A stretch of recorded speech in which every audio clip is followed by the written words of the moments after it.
Partai Keadilan Sejahtera PKS menggelar puncak milad ke-21 di Istora Senayan, Jakarta hari ini. Sejumlah tokoh dan ketua umum partai politik dijadwalkan hadir di acara ini, diantaranya bakal calon presiden yang diusung PKS Anies Baswedan. PKS menyebut ketua umum partai politik yang akan hadir di acara puncak milad ke-21 tahun ini adalah mereka yang tergabung ke dalam koalisi perubahan untuk persatuan, yakni Ketua Umum Partai Demokrat Agus Harimurti Yudhoyono dan juga Ketua Umum Partai Nasdem Surya Paloh. Selain itu acara ini juga akan dihadiri oleh Wakil Presiden ke-10 dan ke-12 Yusuf Kalla dan bakal capres yang diusung PKS Anies Baswedan.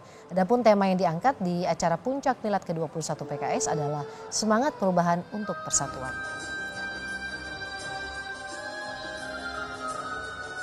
Memang acara kita nih fokus untuk parpol koalisi terutama, sehingga nanti kegiatannya memang banyak diisi oleh para ketua umum parpol, baik itu dari Partai Demokrat, Partai Nasdem, dan juga tentu dari Presiden PKS.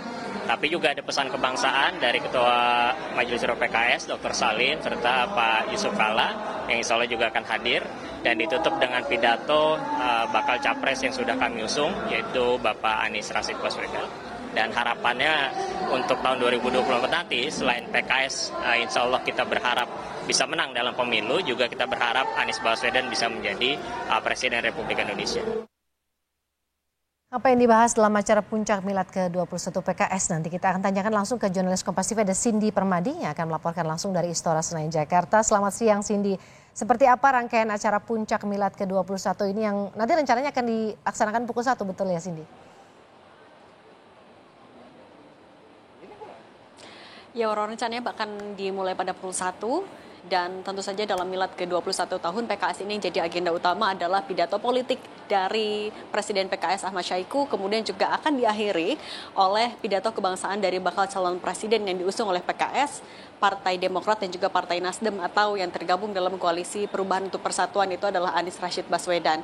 Kalau kita lihat lebih rinci lagi bagaimana rangkaian acaranya, nanti tentu akan dimulai juga oleh tuan rumah dari PKS, yaitu akan ada tausiah dan doa dari Wakil Ketua Majelis Syuro PKS Hidayat Nur Wahid, kemudian juga akan ada laporan Sekjen PKS Abu Bakar Al-Habsyi, lalu akan ada sambutan dari para ketua umum partai politik yang tergabung dalam koalisi perubahan untuk persatuan, mulai dari Presiden PKS, Ketua Umum Partai Demokrat Agus Harimurti Yudhoyono dan juga Ketua Umum Partai Nasdem Surya Paloh. Juga yang menarik adalah nantinya akan ada pesan kebangsaan yang disampaikan oleh Wakil Presiden ke-10 dan 12 Yusuf Kalla, yang kalau terakhir tadi masih dikonfirmasi kehadirannya sudah hampir dipastikan akan hadir dan diakhiri oleh pidato kebangsaan dari Anies Baswedan. Memang dalam milad ke-21 tahun ini tentu yang jadi target ataupun juga doa dari PKS adalah menang dalam pemilu 2024 sekaligus bakal calon presidennya Anies Baswedan juga bisa memenangkan pemilu dan menjadi presiden yang kedepannya, Woro. Bakal calon presiden yang diusung PKS dan juga Demokrat serta Nasdem ini Anies Baswedan juga dipastikan hadir. Apa kemudian acara ini juga akan membahas soal dinamika politik termasuk soal isu cawapres yang saat ini juga masih dinanti, Cindy? Iya, tentu agenda politik ini tidak akan lepas dari agenda pada hari ini. Kita bisa lihat pertama dari adanya kehadiran para tokoh-tokoh partai politik yang tergabung dalam koalisi, kemudian juga kedua dari temanya sendiri. Temanya adalah semangat perubahan untuk persatuan yang diambil persis dari nama koalisi PKS, Nasdem dan juga Demokrat, yaitu koalisi perubahan untuk persatuan. Kenapa tema ini dipilih? Karena PKS menyadari betul momen ulang tahun ataupun juga milad pada tahun ini spesial karena sudah semakin dekat ke tahun politik ke tahun pemilihan presiden yaitu pada tahun 2024, sehingga tema ini dipilih agar bisa terus mengingatkan bagaimana semangat dari koalisi dan juga tujuan dari koalisi itu sendiri. Harapannya adalah bahwa semangat ini bisa dijadikan tonggak jelang pemilu tahun 2024. Nah, kemudian karena temanya adalah sesuai dengan nama koalisi sehingga tentu tadi para ketua umum partai politik yang tergabung dalam koalisi perubahan untuk persatuan juga dijadwalkan hadir. Tadi akan memberikan sambutan, kemudian juga artinya akan ada konsolidasi lanjutan yang dilakukan.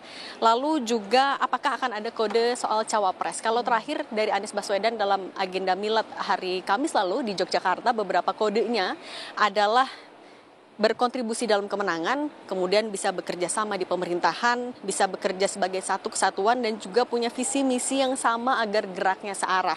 Nah, apakah nantinya akan ada kode yang lebih spesifik atau bahkan sosok yang disebutkan mengingat partai politik yang mengusung Anies Baswedan hadir semua, termasuk juga Anies Baswedan, ini nanti akan sama-sama kita nantikan, termasuk apakah ada arahan khusus dari PKS kepada kader simpatisan maupun juga partai politik lainnya yang juga hadir pada hari ini, Woro. Bisa jadi kode-kode tadi jawabannya hari ini ya. Cindy Permadi, terima kasih atas laporan Anda dari Istora Senayan, Jakarta.